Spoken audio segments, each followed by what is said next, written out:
Alors, dans cet exercice, vous avez une application H qui est définie de R2 dans R2, de cette façon.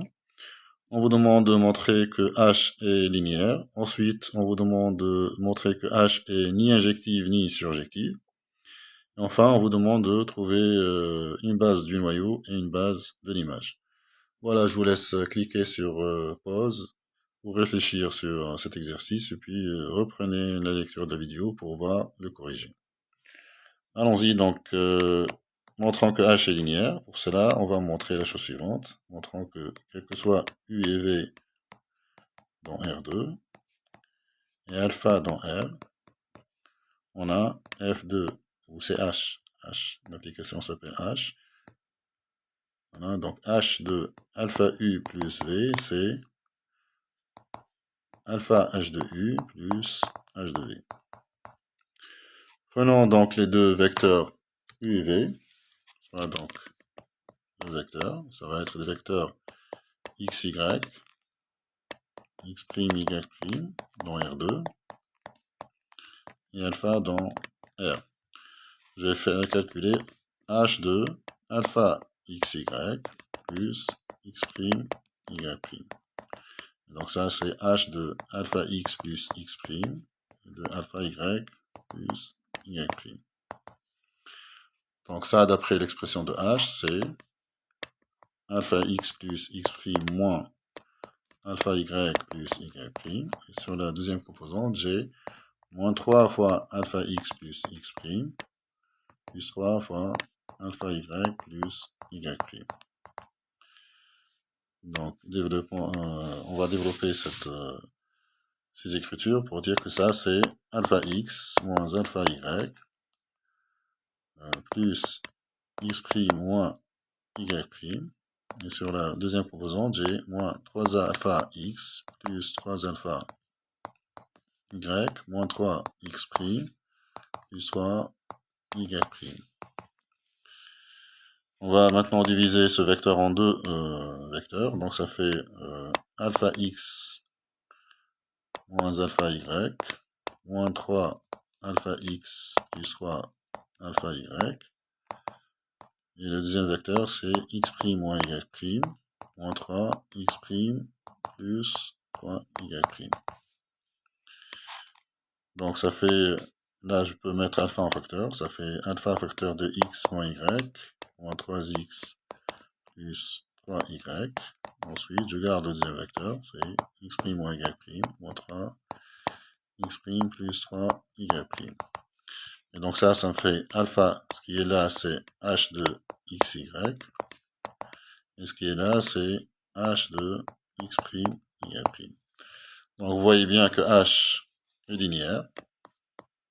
Donc h est une application linéaire.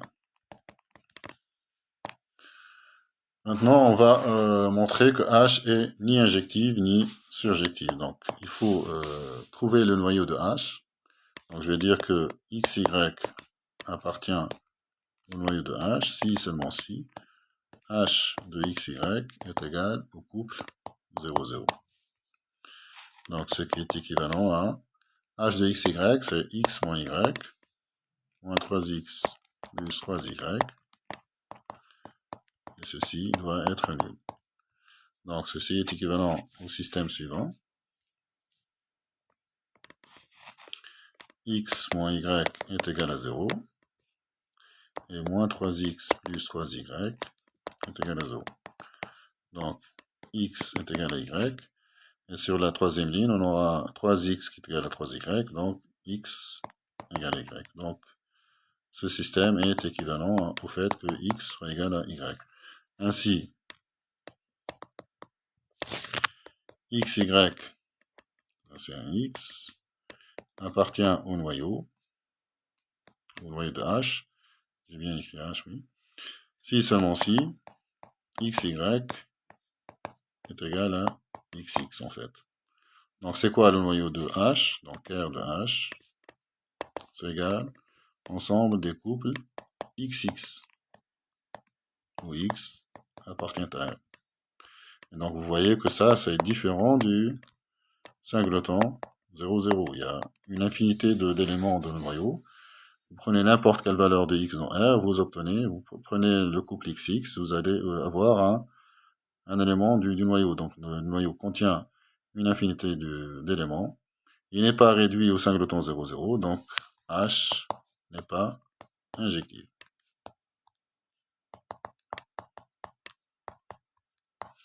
Je vous rappelle que pour que H soit injectif, il faut que son noyau soit réduit à l'élément neutre, ce qui n'est pas le cas ici. Maintenant, on nous demande de montrer que H n'est pas surjective aussi. Donc là, on va utiliser le théorème du rang. Donc H, c'est une application linéaire qui va de R2 dans R2. Donc que dit le théorème du rang? Donc il dit la chose suivante. Il dit que la dimension de l'espace de départ, c'est-à-dire R2, est égale à la dimension du noyau plus la dimension de l'image. Et donc la dimension de l'espace de départ, c'est 2. La dimension du noyau, là j'ai oublié de calculer la dimension du noyau. Donc je vais laisser comme ça pour le moment. Donc le noyau, c'est quoi? Donc le noyau de H, on dit que R de H, c'est l'ensemble des couples XX. Et donc un élément appartient au noyau, XX, c'est égal à X fois le couple 1,1. Donc vous voyez que le couple 1,1 engendre R de H. Donc R de H, je vais dire que R de H est engendré par le couple 1,1. Donc le couple 1,1 forme une base de R de H. Donc, le singleton 1,1 est une base